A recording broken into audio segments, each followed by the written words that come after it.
had to just look at you. All right, I think we're going to get started here.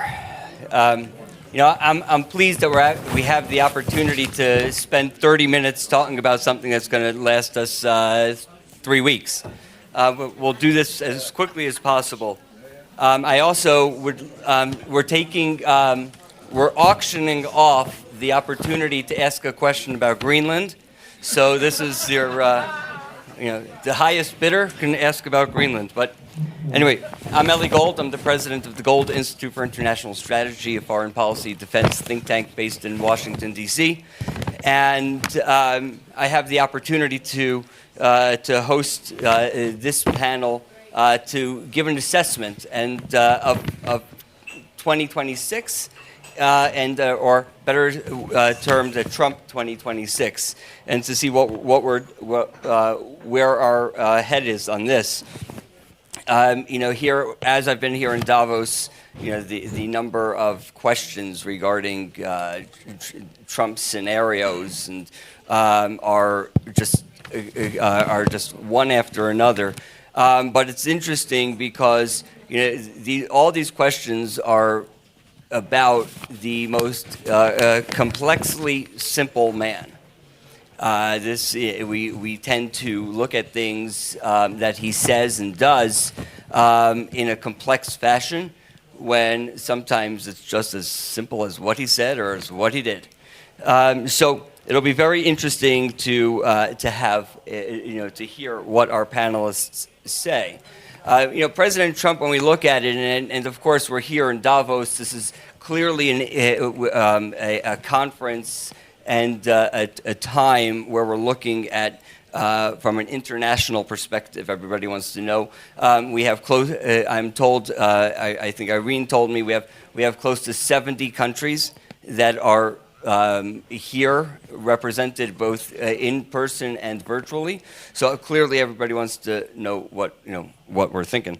So, but it's important to understand that President Trump is different than most U.S. presidents, as he has a one-on-one foreign policy. He engages in a one-on-one perspective rather than working by committee, working through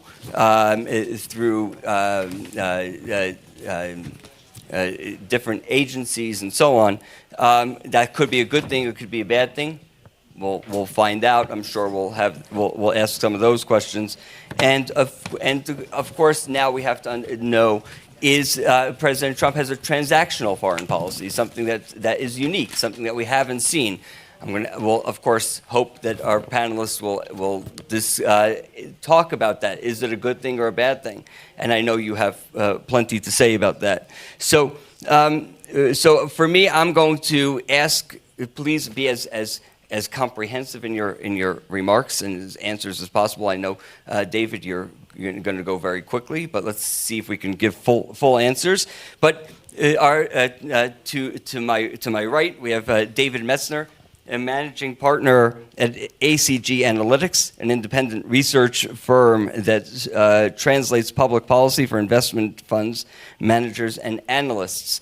And it's always important to read everything that they write. And Demetri, I'm gonna get it. Demetri Argyropoulos, founder and CEO. That's right. Thank you. Founder and CEO of Avant Global, a relationships-driven private investment firm established in 1999 as a single-family office.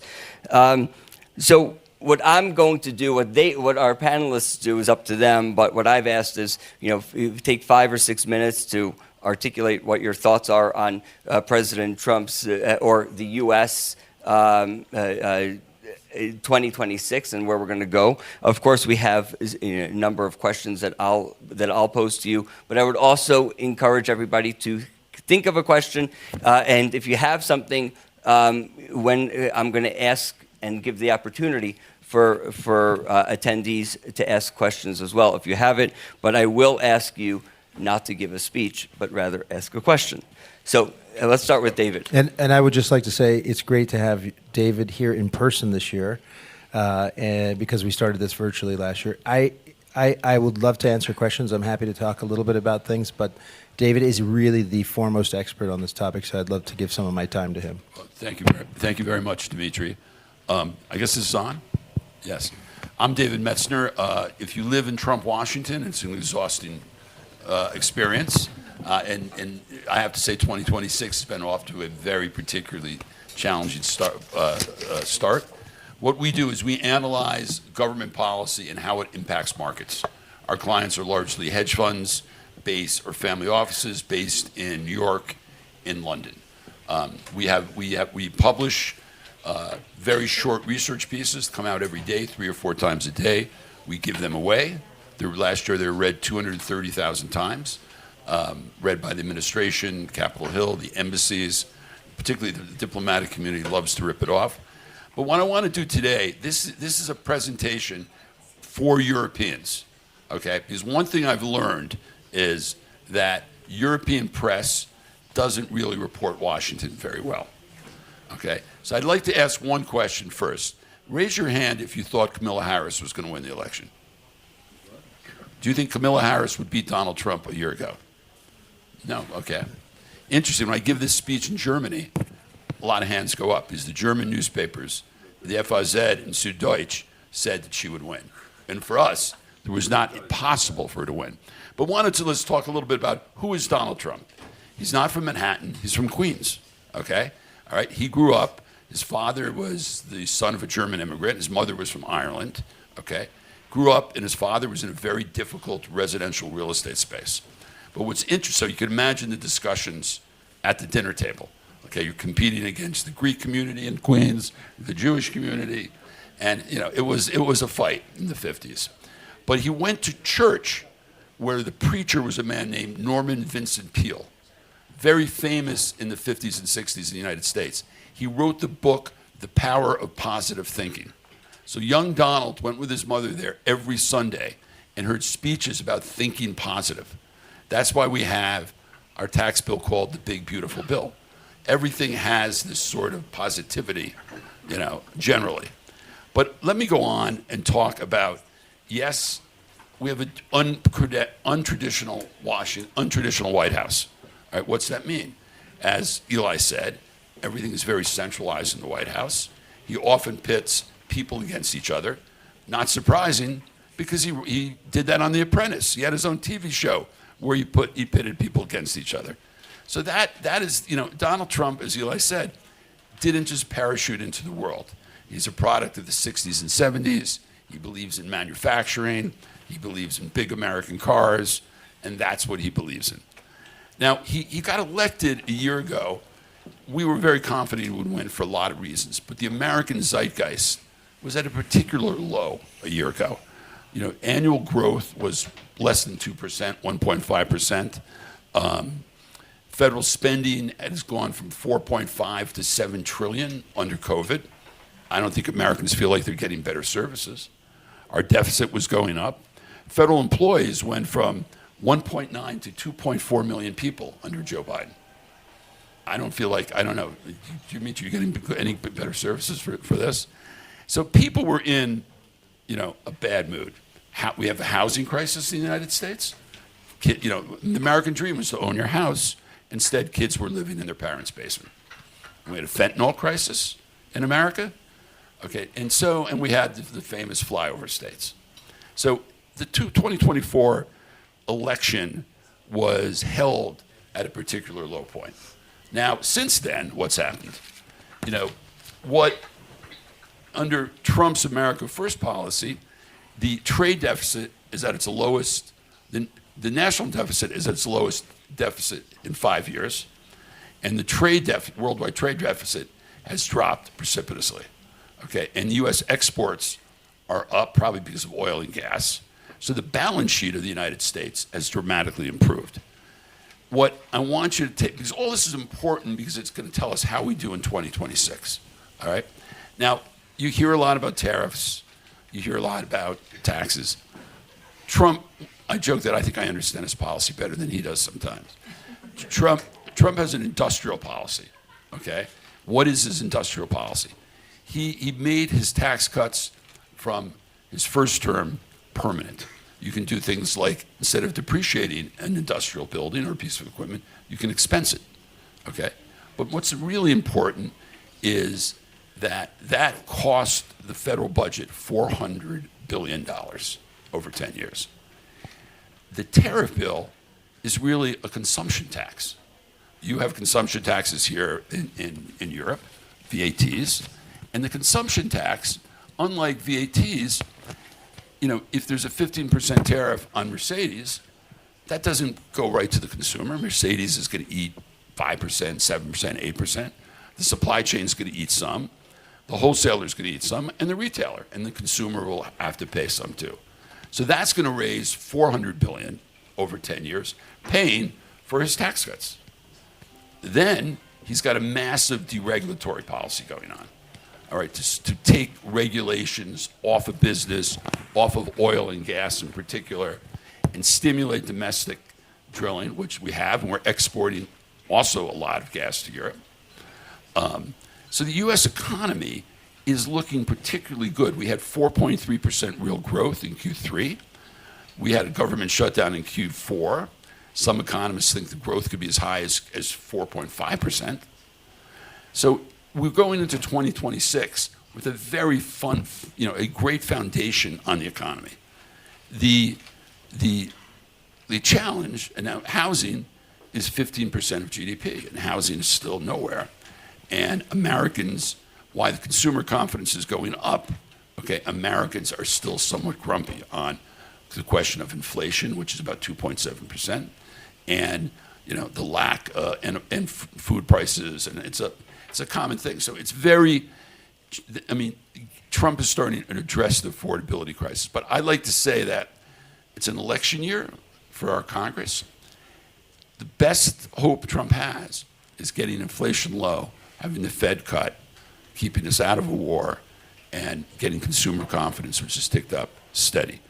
Now, I'm going to close with one question, like, should you invest? If you have money, would you invest in the United States? Or would you put it, would you diversify? And Demetri might be able to help with that. But I want to say that the price of natural gas in the United States is $3.79, and it's $10 here in Europe. All factories run on natural gas, all right? So if you're going to build a factory, or you're going to build a cement plant, you need natural gas. You're going to build it in the United States. Secondly, electricity is 18 cents in the United States a kilowatt hour, and it's 34 cents average price in Europe. I'll ask you that question, okay? Finally, I'd say that so you take that, and you take the traditions of rule of law, okay? Like a judge in the United States doesn't care if you have an accent, what shape your eyes are. He's going to rule on your contract fairly, okay? Secondly, we have lots of capital. Europe is essentially, it's a banked, like I always tell a story, if Jeff Bezos went to Deutsche Bank for a loan, what would have happened? They would have laughed him out the door, okay? All right, so we have alternative. Instead, he drove to Sand Hill Road in Palo Alto, and they gave him the money. So I'm just saying, so we have alternative capital, we have debt securitization, so we have a lot of financial tools that that are built for a successful economy. I was in Brussels. They're still talking about a capital markets union 25 years later in Brussels. So I want to say that this is an untraditional presidency. He won with a plurality of the vote, okay? And his popularity at the moment is slipping. Why? And I'm going to close on this and turn it over to Demetri. Because Americans aren't interested in foreign policy. Americans care about affordability and domestic policy. They don't care about Venezuela. They don't care about Greenland. They don't care about Syria, okay, or Iran. And this is an historic fact. So, he needs to pivot back and start. He was out. He walked a Ford factory floor last week. So what to look for? Look for if his focus stays on foreign policy, the Democrats will probably win the lower chamber, which will be bad for him because he'll be investigating him for the next 3 years. Okay, but if he stays on the factory floor, stays with his blue-collar worker base, and the economy continues to perform, and inflation and the Fed cuts, the United States is where you want to invest for the next couple of years. So thank you. So, David, that was awesome. I'm Demetri Argyropoulos. I'm the CEO of Avant Global, and we are a relationship-driven firm. We've been doing the same thing almost 27 years, primarily focused on investing in tech at a super early stage, pre-seed and seed. And so we have been doing that. We have an MOIC of 21.2x. What's unique about our business is that we customize the ecosystem of every investment, unlike a fund. We use our own capital. Unlike a fund, we customize the shareholder base, the strategic relationships, the board, the operators to really architect the right outcomes. And if we can't create an exceptional competitive advantage, then we don't participate. So we are really interested in unique businesses in fintech, crypto, quantum, AI, blockchain, a lot of the popular terms right now, but also other things too. So that's been our focus for a very long time. We've done about 130 deals, and we're just getting warmed up. So that's what we spend our time on. For us, every deal we've done since inception has been a U.S. company. Why? Because we believe in the rule of law, principally. We identify with the process of growing a business, the ability to fail and get up again and get better. I mean, some of our deals have done terribly. And then sometimes these CEOs come back and they will start another business, and then we invest again. But we believe in second chances. We believe in just truly unique outcomes with the right relationships. So whether it's us inserting political influence through our network, whether it's us inserting strategic influence, a strategic company that has a benefit. A lot of these companies funds have the same LPs for every investment, but they don't have, so that makes them in some ways have a disadvantage. And by that I mean, and there's nothing wrong with funds, we love funds, and I even invest in funds, but you need to have a very strong economic interest in a business. And so if it's a very strategic relationship or company, you want them to be involved in these businesses. So that changes the outcome for us. And that's one of the reasons I think we have a very unique MOIC. We're very pro-business, very pro-business in the United States, and we like the rule of law. We like the opportunities that have been working there, and obviously we have a very deep network there, and we're trusted there. So, all right. So I have three questions. One of them we discussed actually yesterday evening, but let's talk about Europe. One of the questions that was posed to me while we were here is, there's now renewed talk of Europe moving away from the United States with trade. I'm just going to ask you just bluntly, do we really care? As we're looking to the Middle East, we're looking to the Pacific, we're now even looking to Africa, with the level of GDP and so on. Do we really care? Well, I think Europe should care because the United States is a market of 340 million people. And one of Trump's beefs, as I said earlier, he's a creature of the 60s and the 70s. Of the automobiles sold in America, half the cars are not made there. Of the other half the parts aren't made there. And so, that's the Trumpian view. He doesn't think that's right. And so you're seeing there is a $9 trillion FDI in CapEx. And we have all this data. If you'd like to see what I said with the data behind it, you can give me a business card, you can email us. Happy to send the deck to you. But there is, so Trump is focused, $9 trillion. If only $1 trillion comes in, that's $500 billion, for instance, from Japan, that has been pledged to invest in the United States, and CapEx factory orders. So the biggest challenge the United States has right now is labor challenge. Who's going to build these factories? Who's going to work in these factories? That's the challenge. Yeah. But there's a lot if you want to invest in the United States, invest in the people that build things. We're going back to engineering firms, construction firms, picks and axes. That's what's going to be happening, and it is happening at the moment. Thanks, David. A big reason, I think, also why the U.S. is such an attractive economy. I mean, look at in 2017, it was the GDP was 19.6 trillion. Now it's over 30 trillion, 30.6 trillion. It's enormous how much it's gone since his first term. So that's up 56% from 2017. That's incredible growth. So I think that's one aspect. But going to David's point on energy, cheaper energy, but also the labor issue. I think you have a shortage of labor, a skilled labor and unskilled labor. And I think that is forcing AI to really proliferate in certain sectors. So we're at that precipice of where it's not there yet for many use cases. For some it is. But once those use cases really become available, I think that you start to see manufacturing costs go down even more. And also you solve some of the labor problems. Not all, some of them. But for the unskilled especially, but not necessarily for the skilled. No, the earlier panel, I agree with you. There is an AI race between China and the United States. Yeah. Okay. I think the United States will win it because we have NVIDIA and other assets. But the Chinese, we may lose it, as the AI panel said, if we lose the electron race. If we don't create enough generating capacity. Yeah. That's the challenge, whether it's nuclear or small nuclear, gas-fired. We're not doing as well than others. No, that's the challenge. That's a weak Achilles heel for the U.S.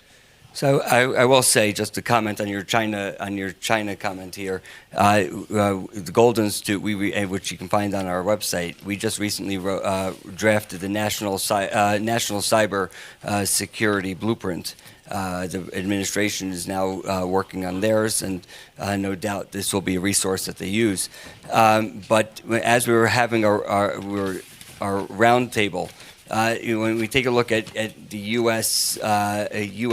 cyber within government, cybersecurity, the numbers were approximately 1,600 personnel and increased about 6,000 or so, whereas China increased it to 60,000. So it goes back to the question of quantity versus quality. Something I would certainly pose to our cyber experts that are maybe still in the room, but it certainly goes to that question of quality versus quantity in across the board in races between the U.S. and China, whether it's shipbuilding and so on. So, but to your point about automation, AI, and so on, let's move to the elections. I know you touched on elections as well. Automation, AI, how do you see that impacting midterm elections? Well, it goes to the affordability crisis problem. Electricity rates are up because AI data centers consume a lot of electricity, and that's passed on to all consumers. So that is a real issue. Actually, Trump had a very innovative policy announced last week, completely new. He said the one portion of the United States is divided into zones for electricity. The portion that's in New York, New Jersey, Pennsylvania. He said that the tech companies building data centers are going to bid on buying electricity from the grid, and that bid was going to be used to build new gas-fired power plants. So the tech companies are going to have to build their own power. And he announced that. It hasn't been implemented. Got a lot of coverage. Very interesting. I think somebody will raise their hand. Yes, there is a shortage of gas turbines, but that is true. But there is innovation in the space, but we could lose the electron race. So I think I have many comments, but one of the things that I've learned is that the host or the moderator rarely speaks, but hosts and moderates. So that's what I'm going to do here. But I will ask this one other question, and then I'll take questions from the audience if there are any. And that is, has President Trump, during his time in office, and especially after we see the successes that he's had over this first year, we talk about a transactional foreign policy, engaging with other countries as well. He's changed it where it's been, one of the questions that I ask, as I host delegations from various different countries. Recently hosted 2 delegations, or 3 really, from Korea, the Israelis and others, and other countries, European countries as well. The question, of course, becomes, as they express their concern about how President Trump's decisions, I always ask, are you looking for an alliance or a reliance? If you're looking for an alliance, then there's a give and take. It's a partnership. It's a relationship. If you're looking for a reliance, while you may be classified as an ally, but you're still relying on the other country, then there's naturally going to be an imbalance in whether it's within decision making or whether it's who gives more and who takes more. So the question I would pose is, and I think that with President Trump having this transactional foreign policy, where he's trying to create a level playing field, ostensibly between 2 countries. You give, we give. You invest in our country, we invest back in you, whether it's with defense or any other sector. Has he changed the way presidents will be engaging with in the future? Has the U.S. now moved to a transactional foreign policy versus what we've experienced over the years? Demetri, why don't we start with you? Sure. I appreciate that question. Look, I mean, POTUS is the most transactional president I've ever seen in my lifetime. I think in all of our lifetimes. Maybe I'm exaggerating, but it certainly seems that way. Certainly what he would say. Yeah. I don't always agree with him on everything, but certainly he expects more from others in sharing the costs, from security commitments, who pays, who buys, and what the U.S. gets in return. Whether it's alliances, whether it's foreign policy, between countries, whether it's tariffs, there's so many different things. He's extremely transactional, so he expects a lot from others, and he feels that the U.S. has been fitting the bill for a lot of other parts of the world. Whether that's true or not, I'm not here to speculate that or judge that, but that's his opinion, and he's trying to make it a level playing field. Even with this Board of Peace that's coming and all these types of things, it's all very transactional. I do think that for the foreseeable future, we go into that, to answer your question, we go into that kind of a mindset of foreign policy. Whether it works sustainably, I'm not sure. I'm going to go back. You have to look at who the man is. He grew up in the real estate business, listened to his father, was in the real estate business, in Manhattan. His life is all transactions. His first book was The Art of the Deal. Trump generally does what he says. I mean that's just a fact, and I'm not here to say I agree with everything, because I certainly don't. But my job is to analyze it and understand it. So if you look, there is presidents have been talking about NATO nations spending 3% of their GDP for 30 years. Okay, all right, and got laughed off. Why European governments could pay high social benefits to their residents, and why the U.S. had to pay, we have $1 trillion defense budget. And so we had the opposite. So, it seems to me, to be a reasonable approach. And it's interesting to me that Trump with tariffs on China, our imports from China are significantly reduced. And Joe Biden never changed Trump's China policy. So there's a hint that there's an endorsement. The Democrats, yes, Biden swung back with a little more of a traditional transatlantic alliance, which I support, but the tariff policy or the consumption tax, is not going to change. And isn't it true, just a quick question for David, isn't it true that with the tariffs being increased, a lot of companies are bringing more foreign direct investment to try to set up operations in the U.S. to bypass the tariffs? We're seeing that a lot too. If you want, we have a list of the $9.6 trillion, that has been pledged in CapEx or FDI. But generally, that's been 100% the case. Yeah. Look, the Germans have manufacturing plants in South Carolina and Mississippi. Okay, the M-class car is the largest car exported out of the U.S., but the transmission and engines are not made in the U.S. That annoys Donald Trump. So I'm told that we're able to go over a couple minutes. So I have time for two questions. Right here. Good afternoon, geopolitical. I'm from the founder of Avant consultancy, PLC in the UK. We're very engaged in Nigeria. We do infrastructure projects, carbon credit, climate.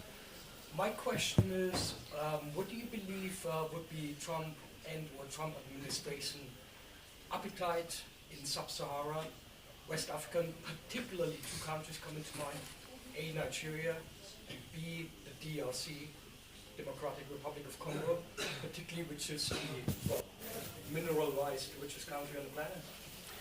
Well, the U.S. is very invested in mining in the DRC. The U.S. government has committed funds to a private company to mine, I think it's critical materials, and they built a railroad. I think the first shipment just left. Nigeria is always, to me, has been the missed opportunity. But I want to say generally, and I've spent a lot of time in London because we have a lot of hedge funds there, Americans don't understand Africa. Okay, Africa is a British-French business understanding. Americans are more focused on Latin America and Asia. It's just the way it is.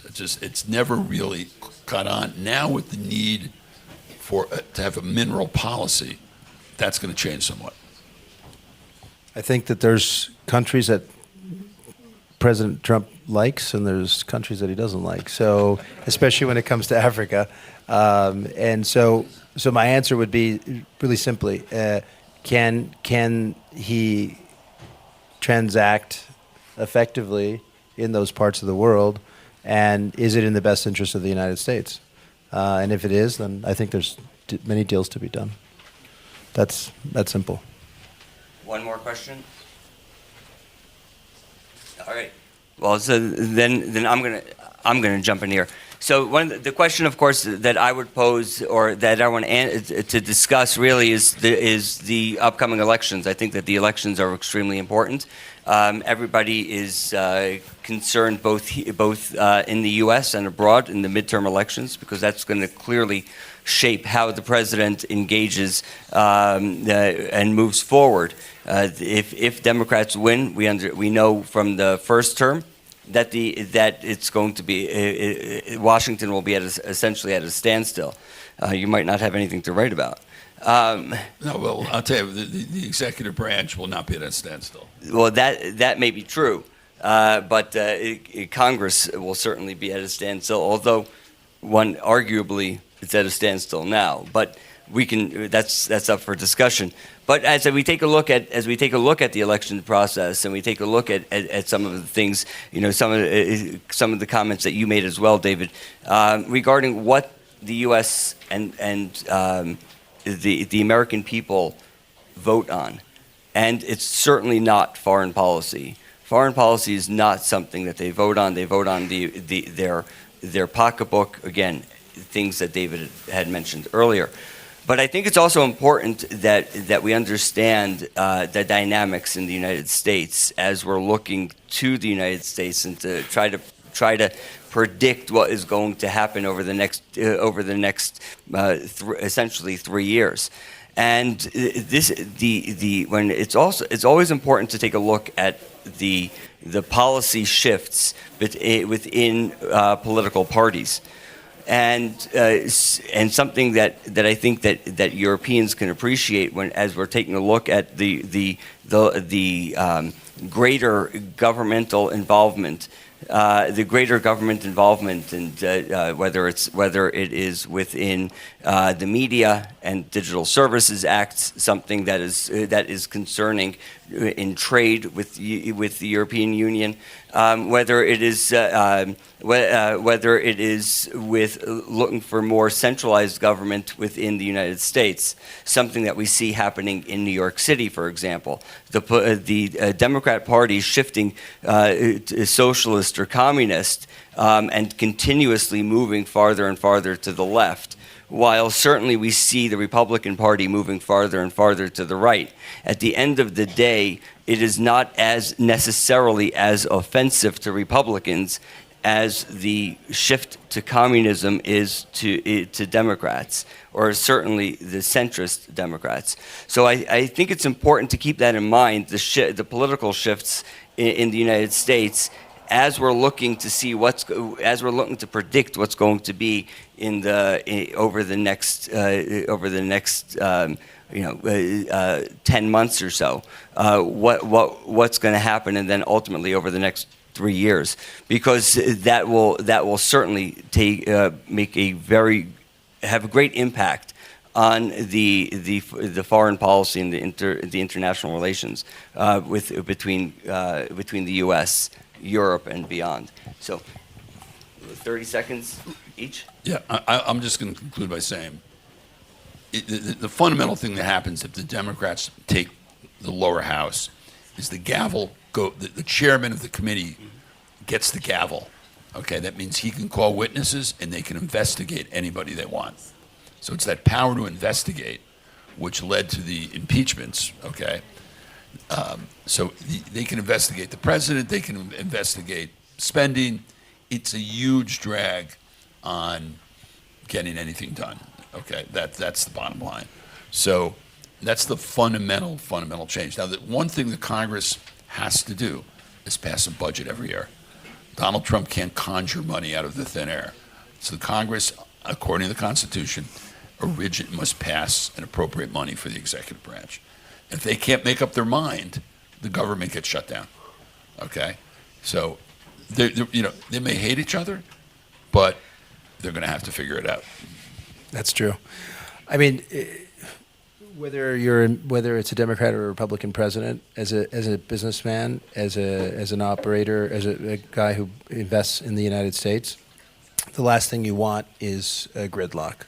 So I'd rather have a Democratic president that's got both the House and the Senate, and I'd rather have a Republican president that has the House and the Senate. So having a president that has a gridlock for the next 4 years if they win the House, or the next 2 years, is not ideal. So I'd rather just have either one or the other. I don't think it's in the best interest of the United States for business. So that's that's how I feel about that topic. No, agreed. We need to have. There has to be this ability to work together and stay away from investigations. Waste of energy, which is something that has become commonplace in the United States. But I think our time is up. Thank you very much, everyone. Thank you. Thank you, guys.